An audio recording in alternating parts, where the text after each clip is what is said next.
Bihari Shri Radhe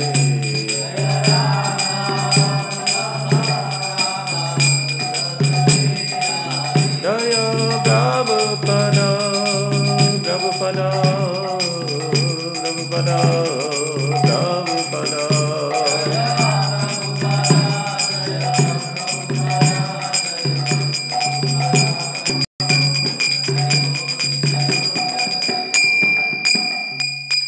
Nitai Gaur Premanande Shri Hari Nam Sankirtan Yagi Ki Jai Shri Shri Radha Ballava Shri Shri Jagannath Baladev Subhadramaya Shri Shri Gaur Nitai Ki Jai Grantaraj Śrīmad Bhāgavatam Ki Jai. So glories to Shri Guru and Shri Gauranga. Om Krishna Raya Krishna Prasthana Karaya Śrīmad Indradyumna Swami Brahmachari Ashram Krishna Om Krishna Raya Krishna Prasthana Karaya Śrīmad Bhaktivedanta Swami Prabhupada Namaste Saraswati Devi Gauravani Pracharine Nirvishesha Sundari Paschata Dishatarine Om Agyanti Mirandasya Yanandana Shalokaya Chaksharan Meditam Yana Tasmai Shri Gurave Namaha Shri Chaitanya Manobishtam Stapitam Yena Bhutale Swayam Rupa Kadam Maham Dadati Swapadantikam Manchakalpatarubhyascha Kripa Sindhubheva-cha Patitanam Pavanebhyo Vaishnavebhyo Namo Namaha Shri Krishna Chaitanya Prabhu Nityananda Shri Advaita Giradhar Shivasati Gaur Bhakta Vrinda Hare Krishna Krishna Krishna Hare Hare Hare Ram Krishna Bhagavan Vacham Sime Om Namo Bhagavate Vasudevaya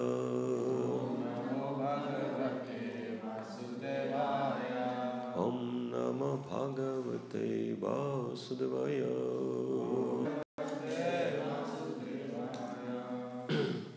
So Tat Vidvad Bhir Asat Prito Tat Vidvad Bhir Asat Prito Penosma Bhikriton Ripa Venosma Bhikriton Ripa Cham Nagrahishyat Adharmakrit Nagrahishyat Adharmakrit Lokadikara Sangdakham Lokatikara Sandaktham Danishyama Swatejasa Danishyama Swatejasa Tatvidvadbhira Satvrito Venosmabhi Kritonvipa Santvito Yadina Vacham Nagrahishyada Dharmakrit Lokatikara Sangdaktham Dahishyama Swatejasa Haribo Tadvidvadvira Satkrito Venosmabhi Krito Nripa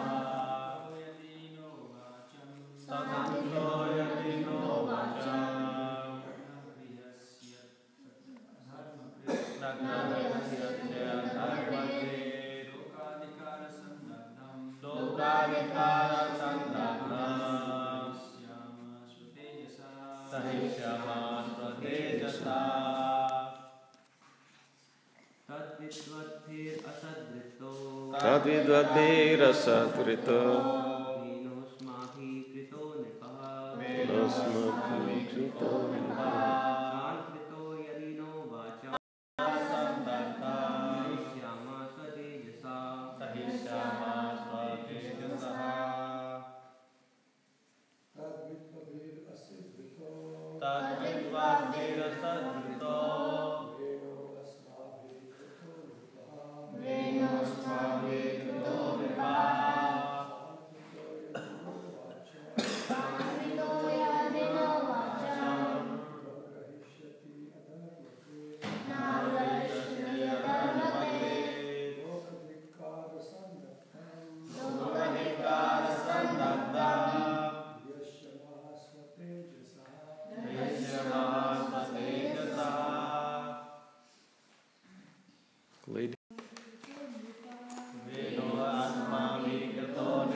Synonyms: Tat, his mischievous nature.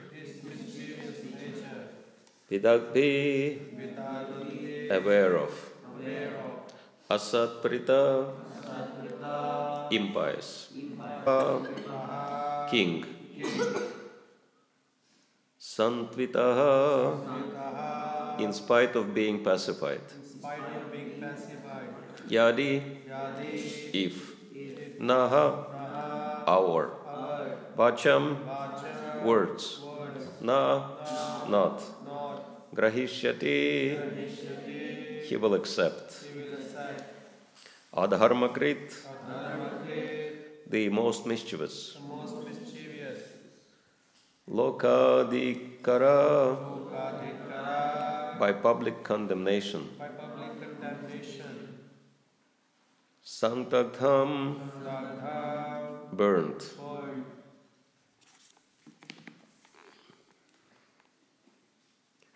Tanishama, we shall burn. Svatejasa, by our prowess. Translation purport by His Divine Grace A.C. Bhaktivedanta Swami Prabhupada Ki Jai. The saintly sages continued thinking, of course we are completely aware of his mischievous nature, yet nevertheless we enthroned Vena. If we cannot persuade King Vena to accept our advice, he will be condemned by the public and we will join them. Thus by our prowess we shall burn him to ashes. Purport. Saintly persons are not interested in political matters, yet they are always thinking of the welfare of the people in general. Consequently, they sometimes have to come down to the political field and take steps to correct the misguided government or royalty, however spiritual prowess. Now, saintly persons have no such power due to the influence of the age of Kali. Indeed, the Brahmanas do not even have the power to perform sacrifices in which animals are put into a fire to attain a new life. Sometimes Brahmanas in Kali Yuga have no power even to rise early in the morning to attend Mangal Arati, not to speak of anything else. Right? Even such a simple sacrifice as come in the morning and chant the holy name. Under these circumstances, instead of actively taking part in politics, saintly persons should engage in chanting the Mahamantra Hare Krishna by the grace of Lord Chaitanya. By simply chanting this Hare Krishna Mahamantra, the jnana smabhi kriton ripa santvito yadina vacham na grahishyada dharmakrit lakadikara sangdagdham dahishyama swatejasa. The saintly sages continued thinking, of course, we are completely aware of his mischievous nature, yet nevertheless we enthrone Vena. If we cannot persuade King Vena to accept our advice, he will be condemned by the public, and we will join them. Thus, by our prowess, we shall burn him to ashes. So, interesting that sages had plan B. If preaching is not going to have a good effect, they were planning to annihilate King Vena, which, as we will learn, they eventually did. And that political science means there are certain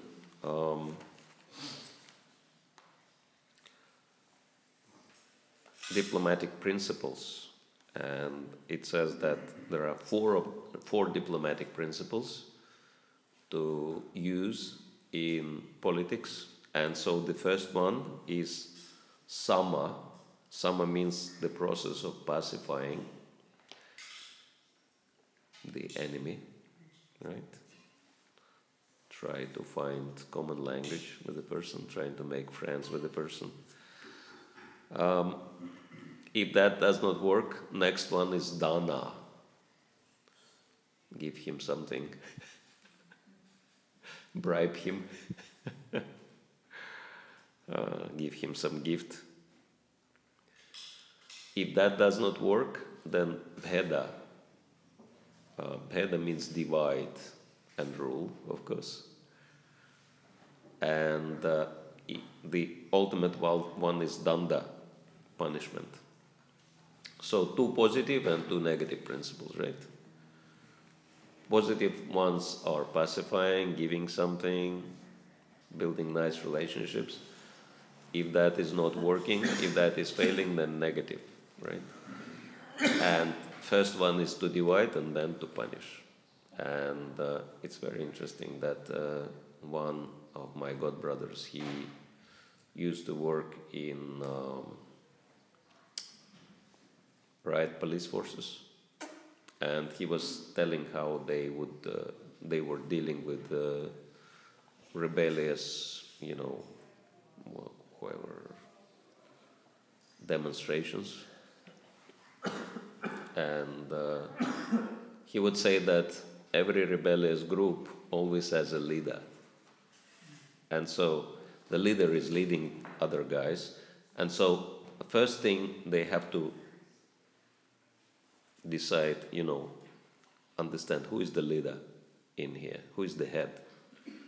And then second thing they do, they would form,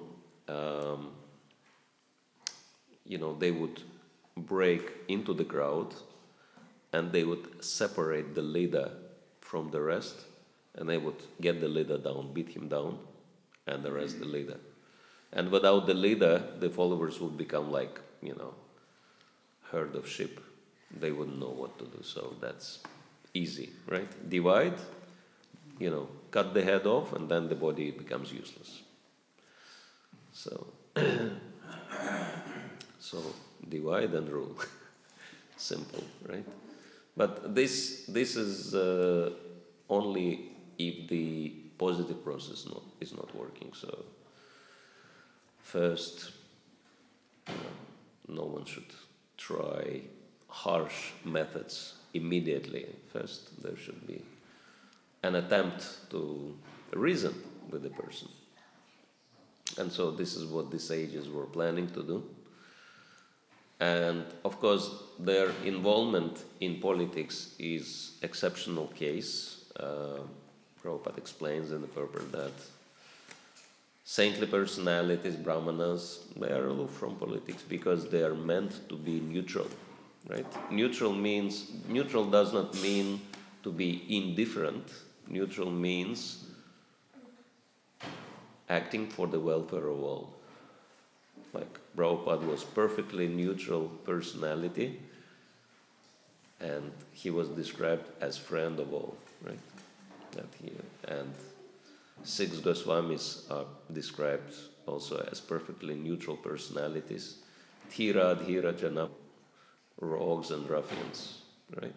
Why? Because Nirmatsara Pujito, because they were serving the Supreme Lord without any envy, right? They were not against anyone, so they were trying to act for everybody's welfare. That's why they were appreciated by all. And so this is how Brahmanas and Vaishnavas are supposed to be. Neutrally positive towards everyone, right? Equal. Samoham sarvabhuteshu na me dveshtosi na priya, as Krishna says. I am equal to everyone, and I have no friends or enemies, because everyone is, at the end of the day, is God's child, and so parents naturally love their children regardless of whether the children are good or mischievous, right? But then in the second part of the verse, Krishna says, those who worship me, to them I show special favor, which is kind of natural. That, for example, sun is very neutral and gives light and heat to everyone, but only those who come in touch with the sun, they get the benefit, but those who sit in the darkness, despite of the presence of the sun, they cannot derive any benefit. So, in the same way, Krishna is tempt, he naturally shows them more favor, right? And so,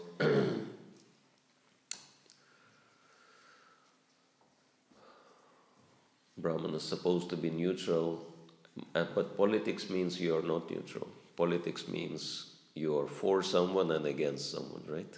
And that's why typically, even nowadays, that sadhus involved in political affairs, because politics means friends and enemies, that's not the position of a sadhu, so people cannot take these kind of sadhus very seriously.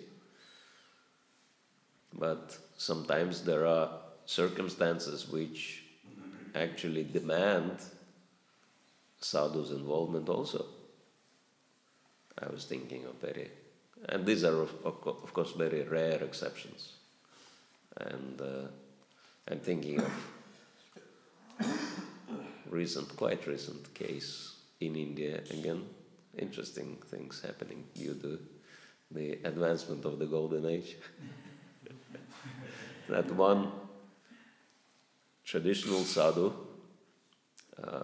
and he's the Mahant of Gorakhpur temple, Yogi Adityanath. So he went into politics. And he's very good in Dharma.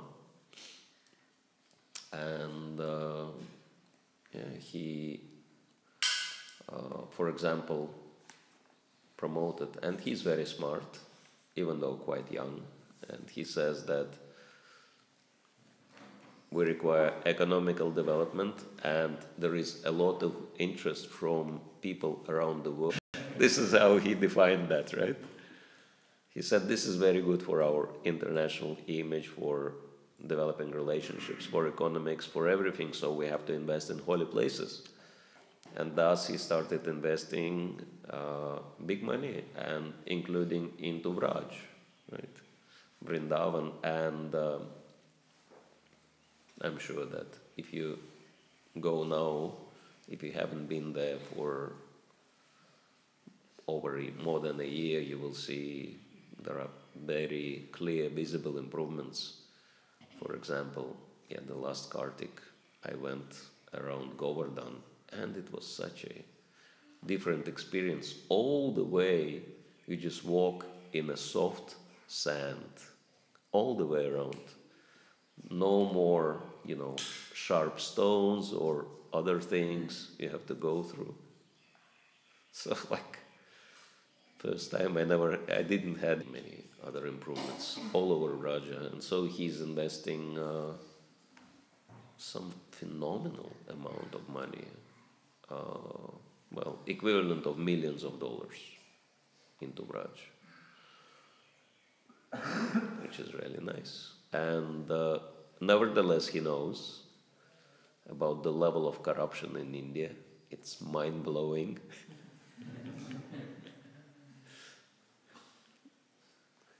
I don't know if anyone heard the joke that there was a kind of survey which country is the most corrupt, and India came to be number 2, and to take them off the first place, right? And so Anyway,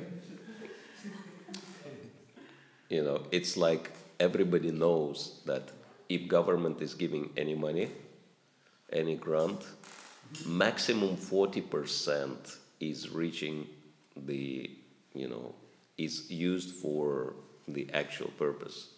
And 60% is settling in people's pockets. And that's like a rule. Everybody knows about it, right? And everyone accepted that. But Yogi Adityanath decided to crack down on it, because this is also Narendra Modi's policy, right? Crack down on corruption. And so he find who could be using those funds honestly and actually investing them into service rather than putting into the pockets. And actually he got, in Vrindavan, he got ISKCON and Radharaman temple involved, because they defined that these are, of course everything's relative, but these are the best, actors, right, who could be doing the job. And in other places in Braj, they defined whom to. But that's why regularly he makes surprise visits. And, normally, like, if Prime Minister is coming anywhere, it's a big news, everyone is expecting him to come, they prepare everything, nice reception and all. And of course, all the matters, they settle very quickly, make sure that nothing is,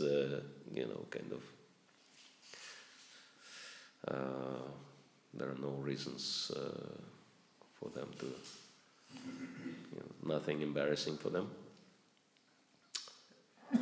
But then he makes these surprise visits, and they don't expect him. He just shows up in his car and goes right into their office and checks their accounts, etc., and demands the reports.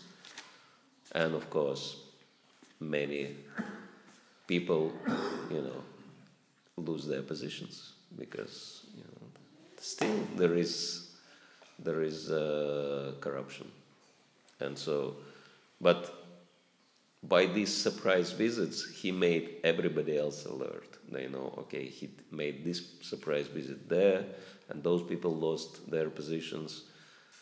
So at any time he can come to our place. So everyone really got the message that it's not going to work, it's not going to be tolerated. So it's not the business of a sadhu to be policeman like that, because he is sannyasi actually, Yogi Adityanath. So why he is doing that? But he is doing that because he knows that he cannot trust this job to anybody else, right?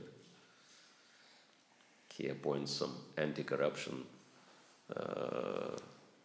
agent, and that anti-corruption agent becomes corrupted himself in no time. What can be done? And so, therefore, sometimes this has to be avoided. And so, normally, what sadhus would do, because yes, Kali Yuga means, that you should not be doing that, but there is nobody else. And so, by the force of circumstances, sometimes we have to get involved in things which are not advisable and which are even criticizable for sadhus, but which are unavoidable. And of course, Prabhupada was criticized for so many things he was doing, which typically sadhus would never do. And about certain things he writes directly in his purports, even Bhagavad Gita purports. He says that sannyasis are not meant to get involved in marriages. And he said, my godbrothers are criticizing me so badly, they say, this Swami became a matchmaker, right? But he says, what can I do? I know that these disciples of mine need to be properly married, and there is no one else to do that, so I have to do it like that. So these are exceptional cases when sadhus, brahmanas, even sannyasis have to do certain things which they should not be doing, but there is no other option available. And so, as in every rule, there are exceptions, and that's why, we see those things. And there is a kind of traditional approach to the matter, and that is, again, sadhus, brahmanas, Vaishnavas, sannyasis training up leaders for the society, training up political leaders. And a very interesting example is, Prabhupada refers to a number of times, is Chanakya Pandit, who trained Chandragupta. And his life story is very, very interesting, because he was, I think there is the whole movie about his life story. I haven't watched, but I know it's there. That he was living in a kingdom of one King Nanda, and this King Nanda was very materialistic, and he was performing some kind of competition amongst brahmanas for the shastric knowledge and wisdom, and so he announced that all the brahmanas should come, and no one knew the answer. All the pandits were silent. But then the answer came from the public. And the king was very surprised. He said, wow, such a sharp answer. Who gave that answer? If you can come forward, please. And then Chanakya Pandit came forward, but he was not looking very attractive. He didn't have very stout and strong body, because brahmanas, not necessarily they have this kind of bodies, beautiful bodies. Normally would not be able to give such a brilliant answer. Judging people by the body, tongues, very soft hearts but sharp tongues, so they can say truth, and sometimes it's not very palatable to hear. So he said, if you judge people like that, I think you're not qualified to be the king. So if you're honest, you have to step down and give it to someone more qualified. Which enraged the king, and he ordered his guards to arrest Chanakya Pandit, which proved again his disqualification, because brahmanas should not be punished for speaking the truth, even if this truth is not very palatable. But Chanakya Pandit already anticipated this kind of result, so he quickly ran into the crowd and escaped. And so they couldn't catch him. But when he came back, he was thinking, this king is real nonsense, so I have to remove him. But how he could remove? Because he was a simple Gurukul teacher in a village. That was his position. But then he started looking for an appropriate person to empower. And then he found Chandragupta, who happened to be the prince, but he was very poor. Coming from very poor family, happens sometimes that some royal family might lose the kingdom due to political affairs, and even though qualified, might not have any position in the society. But then after Chandragupta said, what can I do, what kind of dakshina I can give you, because this is Vedic tradition, right? If someone gets spiritual knowledge, then there has to be reciprocation. But on the whole kingdom, you have to conquer Nanda and become the king. And this is what Chandragupta did. He actually conquered Nanda. He gathered his army, found some allies, and accomplished the task. And then he said, Guru Maharaj, yes, the kingdom is yours. And Chanakya Pandit said, I don't require a kingdom. I just wanted you to be the king, because Chandragupta said, I'll be the king, but you will be my Raja Guru, right? But Chanakya Pandit said, I'm not interested in that. I don't want any positions. I'm happy in my village teaching kids, but I just want, this kingdom to have properly trained king qualifications, so that saintly personalities, Brahmanas, Vaishnavas, they are not interested in personal benefit, but they act as if they are interested in the benefit, but then they use this benefit for serving Krishna and taking care of everybody else, right? Like Srila Prabhupada, he incorporated ISKCON, so if you look at it, it's spiritual corporation, right? For anyone's sense gratification, it's used for serving Krishna and benefiting everyone else. So this is the right attitude, and this is the right approach, Brahminical approach. And so, yes, sometimes you have to get involved to benefit people, and sometimes there are exceptional cases to get involved and stop wrong things also, right? And so this is what the Brahmanas were planning. We'll get involved, try to reason with Bena, but if that will not work, we'll have to remove him.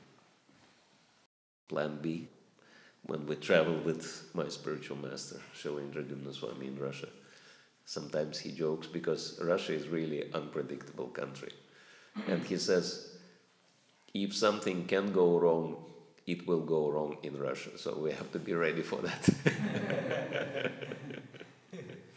So, a very smart approach. And so this is how we're supposed to, we're supposed to have this approach all the time, that yes, we do our best, but we should always count for the worst case scenario. We should be ready for any surprise, even the most unpleasant one. All right, any questions, comments?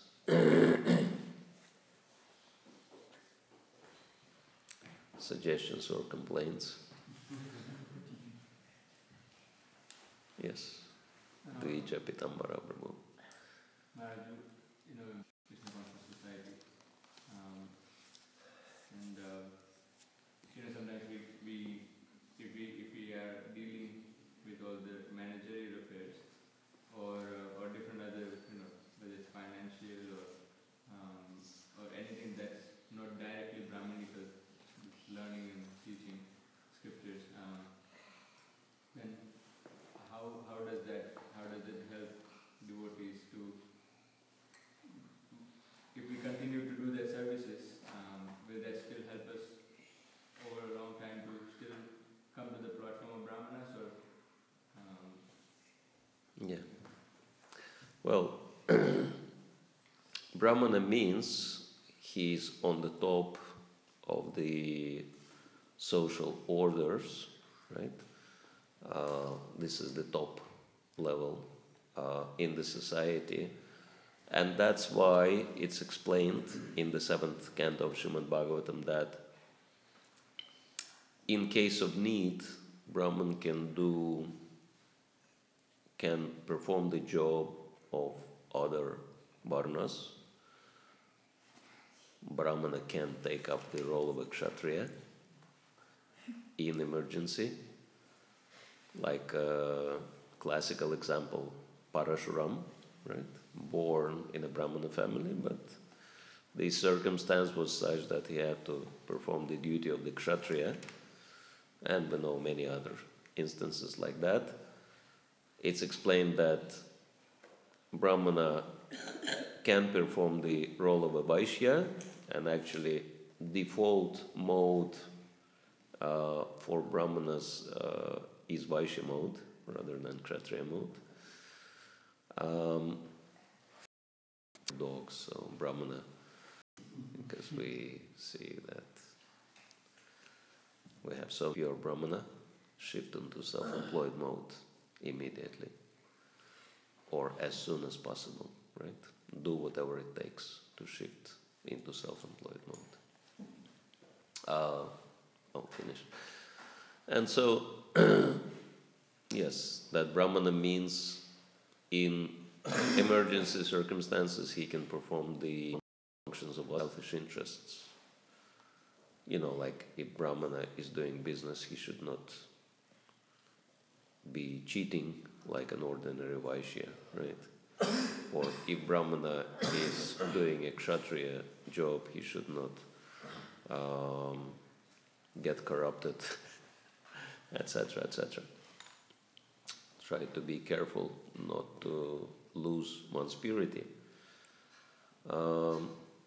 But yes, it says that 3 most important occupational activities for Brahmanas are yajna, what are the other? Patana, dana pratigraha, right?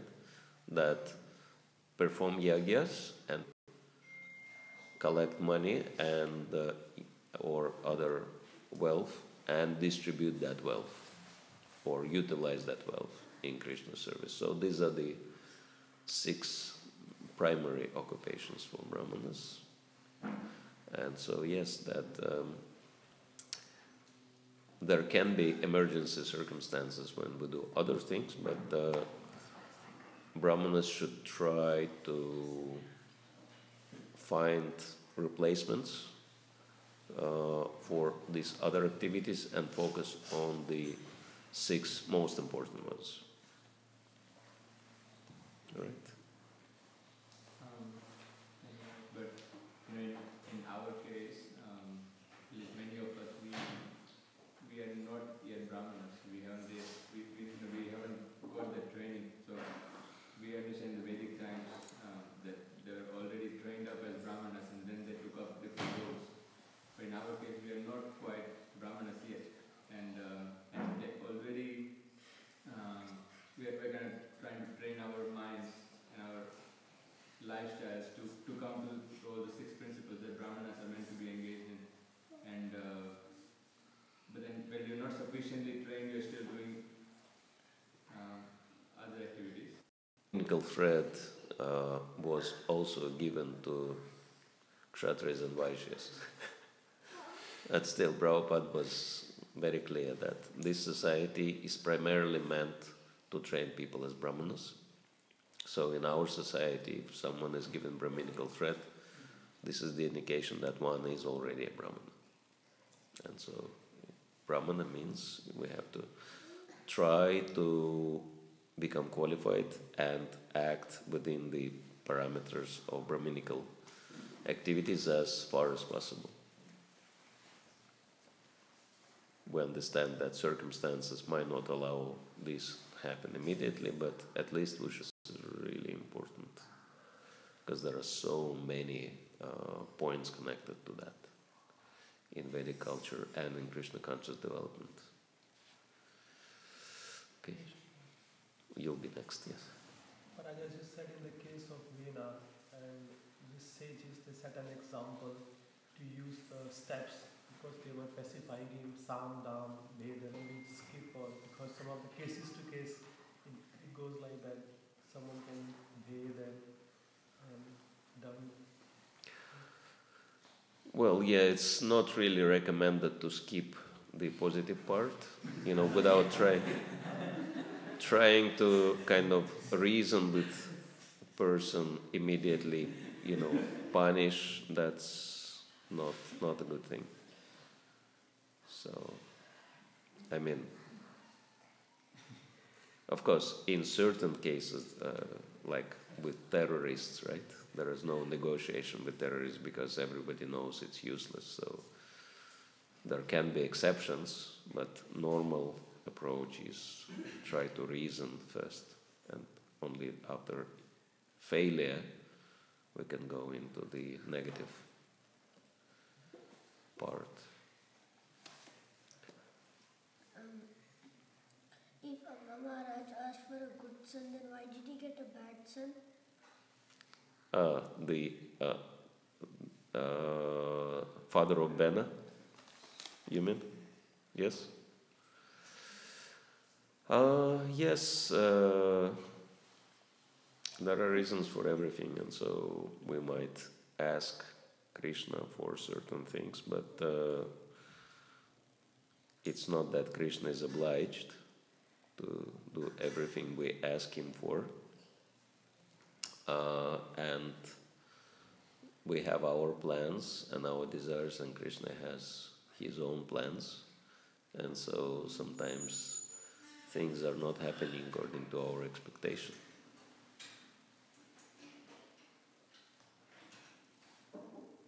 Yes. Regarding to Vijayapur's questions, can you share some of the points why a Brahmana should... The seventh canto, that employment means position of a dog, because,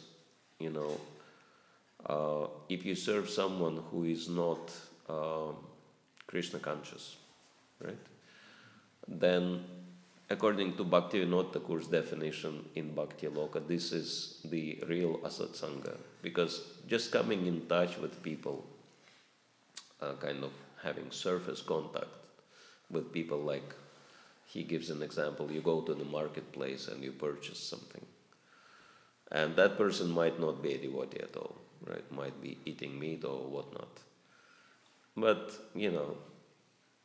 he's selling something you're interested in, and you're paying him money and get your goods, and then you forget about this person. So it doesn't affect your consciousness, right? But if you're dependent on someone for your livelihood, then you have to really think how to please that person, etc. And if that person, and in order to understand how to please that person, you have to understand how this person thinks, what this person wants, etc., to actually absorb yourself in that person's consciousness, right? So it becomes real asatsanga. And of course, sangha is everything. Sangha is really important, and so it becomes very bad materialistic influence, and many devotees suffer because of that. So that's why Prabhupada was pushing for self-sufficiency, because he saw that devotees are so much dependent on materialistic people for their livelihood, and so he said you should be independent.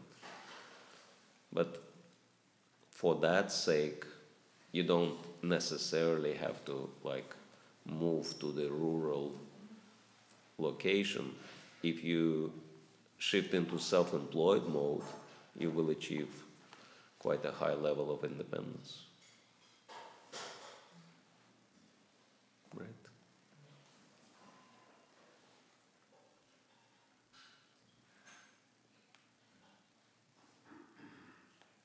Or at least depend on someone who is on a higher level of consciousness.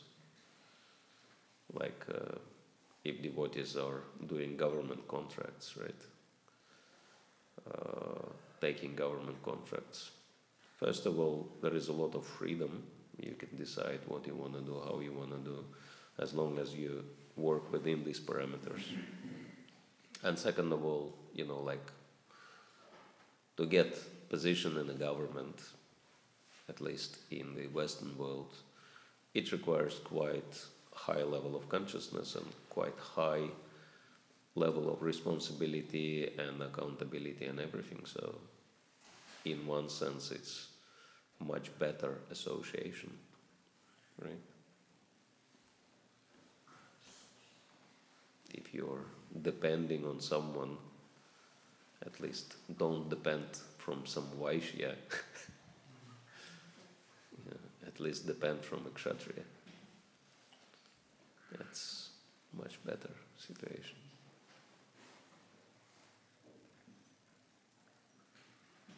There are many other reasons, but yeah, these are the primary ones, I would say. That it actually pollutes our consciousness.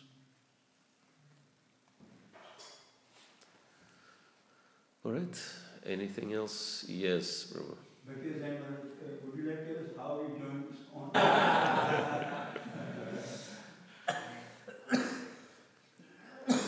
It's a very long story, but I don't think I'll be. Which year was it? How long ago? 89, fully. But I came across Prabhupada's books in 84. But yeah, Bhagavad Gita really impressed me. Two things, Bhagavad Gita and Hare Krishna mantra really impressed me. So that's why I decided to join. Because I never ever came across the book which gives such a precise and clear and deep definitions for anything you want. Like, what is karma, what is yoga, what is reincarnation, what is meditation, what is consciousness, what's in this world, what lies beyond this world. It's amazing. What is nirvana? So many things are so given such a crystal clear definitions. And yeah, Hare Krishna mantra is just, you start chanting Hare Krishna, your life will never be the same, right? It's like Krishna just enters into your life and so many amazing things start happening. So yeah, Krishna consciousness is